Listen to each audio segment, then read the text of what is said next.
l'écriture, une de mes passions favorites, en plus du roleplay, mais ça viendra pour plus tard.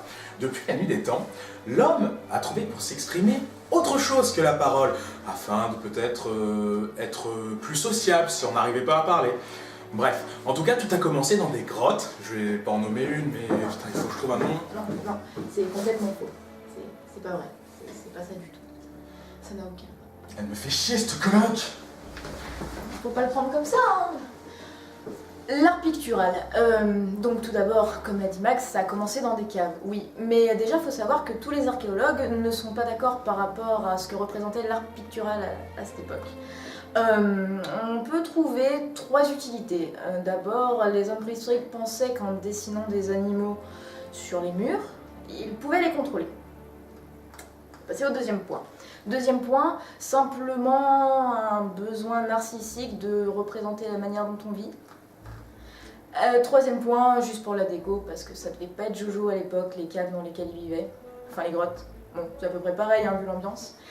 Et oui, donc ça n'a rien à voir. Parce que là, on est 70 000 ans avant Jésus-Christ, pour les plus vieilles peintures. Alors que l'écriture... Attends, Jésus-Christ, c'est pas le mec là, accompagné, là, qui a voulu faire une révolution à Cuba, là? Che Guevara? Non. Jésus, c'est le fils de Dieu. Tu sais, le mec, il traîne sa croix et tout. L'autre là qui s'est fait écrire sa vie, là, on appelle ça la Bible. Ouais, c'est ça. Qui aspire et tout ça, quoi. Je ne pas plus. Ta mère t'appelle. Ouais, merci. Salut. Maman. Et non, on va pas parler de la Bible. Parce que la Bible, ça n'a pas été le premier récit, on va dire. C'est pas la première utilisation de l'écriture. Donc, comme je le disais, avant... 3400 ans avant Jésus-Christ, première apparition de l'écriture, mais au sens technique du terme, en Mésopotamie. Mais tout d'abord, on peut trouver des premiers récits fictifs au temps des Grecs, avec la mythologie, tout ça, mais l'écriture servait surtout pour le théâtre. Et on va dire que les histoires, telles que les contes et tout ça, c'était surtout oralisé. Ah ouais, le théâtre, j'adore ça, je connais. Oh, Cunégonde, Cunégonde, Cunégonde. Ce n'est pas un roc, ce n'est pas un cap, c'est une péninsule. Tu veux pas revenir dans 4 heures? Ok, c'est bon. Merci. Oh, l'écriture. Oui, donc du coup, le théâtre, mythologie, tout ça, il faut basculer au Moyen-Âge pour vraiment voir apparaître les histoires telles qu'on les connaît, avec tous les mythes, légendes, tels que le roi Arthur, chevalier, dragon, licorne, grands combats épiques, les épopées, tout ça. Enfin bref, oui, parce que pour revenir au temps des Grecs, c'était surtout donc la religion qui utilisait l'écriture pour faire passer des idées et tout, ou les philosophes, mais c'était plus pour une sorte de savoir, si on peut appeler ça comme ça. Donc c'était pas l'écriture pour raconter une histoire, les fictions. Moyen-Âge. Et Moyen-Âge, bon après, il y a eu l'invention de l'école qui a démocratisé les livres, parce qu'à la base, les livres étaient réservés à une élite, c'est-à-dire les riches, le clergé, ceux qui pouvaient Et qui s'instruire. c'est qui a inventé l'école? C'est Sacré Charlemagne, Sacré Charlemagne. Tu veux pas les laver, tu pues. Même niveau d'intelligence. Oui, donc Charlemagne, ensuite notre ami Jules Ferry qui a rendu l'école obligatoire bien plus tard. Donc les livres se sont démocratisés. Le public a pu s'instruire, apprendre à lire, avoir un esprit critique et tout. Et du coup, l'écriture a évolué, enfin du coup la littérature à travers différentes phases, romantisme, humanisme, réalisme, tout ça. Pour en arriver à l'histoire telle qu'on la connaît maintenant. D'ailleurs Max, t'avais pas quelqu'un à nous présenter? Ah ouais, si. Ah, il me semblait aussi. Alors aujourd'hui, j'ai rencontré une jeune écrivaine qui n'a que 15 ans. Yuki. Yuki Nalov. Vous pouvez retrouver son profil sur Wattpad et c'est de ça qu'on va parler aujourd'hui. Pour l'interview, t'as les notes? Ouais, bien sûr. J'ai tout ce qu'il faut, tu penses. À toi l'honneur. Alors, Yuki Nalov, une jeune fille, jeune femme. Jeune fille, elle a 15 ans quand même. Jeune fille. Une jeune fille de 15 ans qui est d'un talent certain, c'en est impressionnant. Elle a commencé l'écriture en primaire 6ème, on va dire. Elle a posté sa première fanfiction sur Wattpad. Mais toi, t'en sais plus sur son parcours. Tu veux en parler?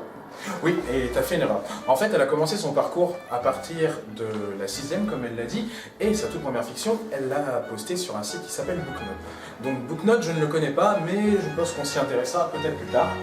En tout cas, tout ce que je sais, c'est que cette première fiction, elle l'a écrite, elle pensait être très sûre d'elle d'ailleurs dans cette première fiction. Ah, la jeunesse. La réussite, tout ça, et panne d'inspiration. Alors, page blanche, d'après ce que j'ai compris, la page blanche, c'est quoi? La page blanche, c'est le cauchemar de l'écrivain.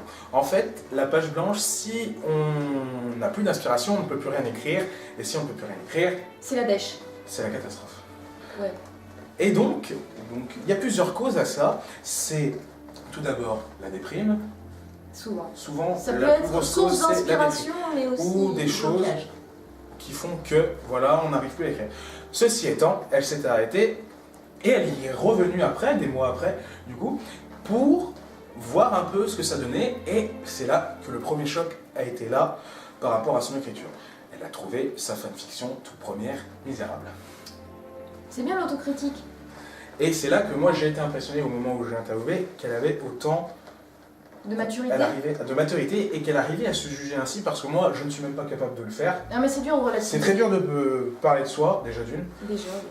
Et donc elle a fait retirer de Booknode sa première fiction.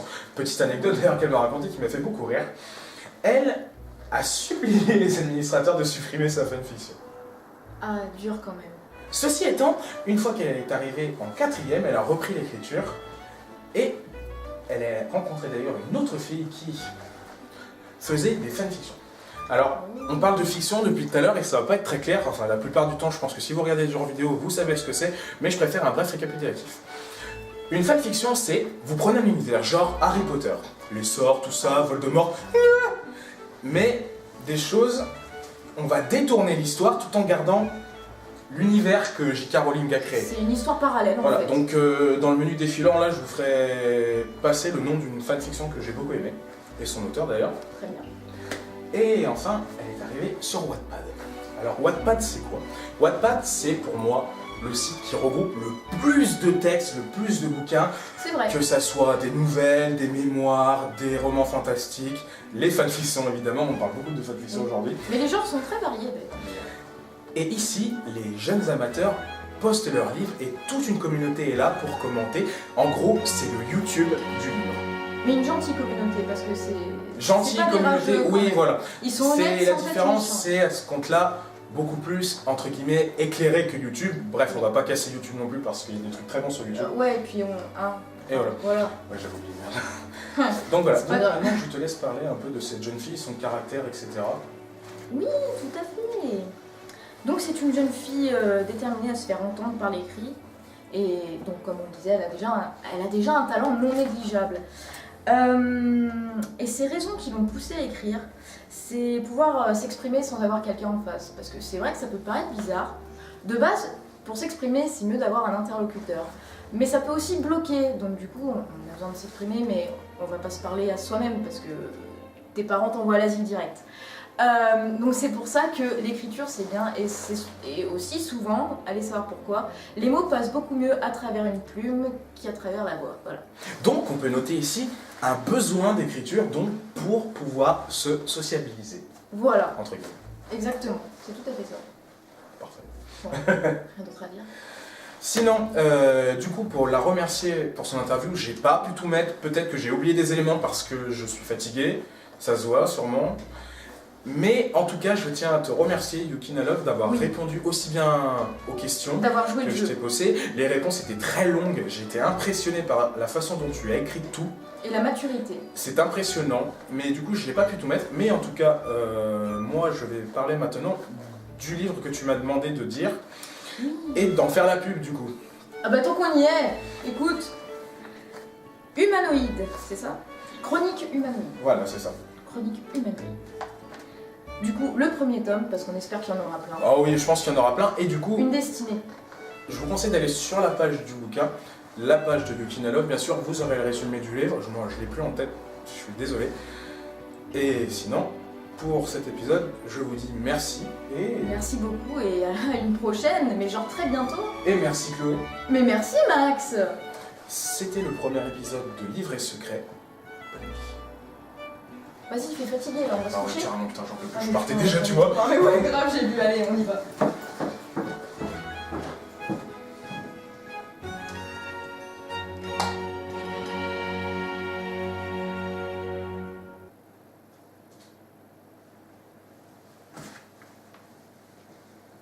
c'est parti. Salut, moi c'est la statue, sur mon derrière là.